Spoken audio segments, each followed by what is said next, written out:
করেন, মসজিদে যায়, এই আপনার যান দাওয়াত দিতে, দাওয়াত পর্যন্ত আজকে বিধিবিজ্ঞান হয়ে শুরু হয়ে গেছে।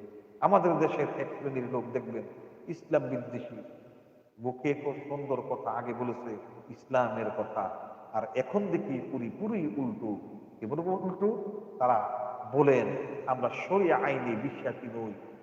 আচ্ছা বলেন, এই কথা বলার পর একজন মানুষ কি আর মুসলমান থাকতে পারে? খারদালি ইমান, ইমান থেকে কখন বহির্ভূত হয়ে গেছে সে নিজেও জানে।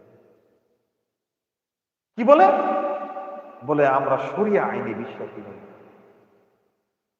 শাহজাহানের ঘর নাকি কাবা ঘর,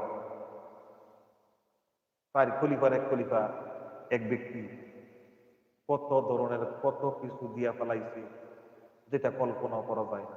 শয়তান পর্যন্ত ওই রিভলভিং চেয়ারে বসে বসে ভাবে যে কি রে, আমার এখানে যাওয়া লাগবে না,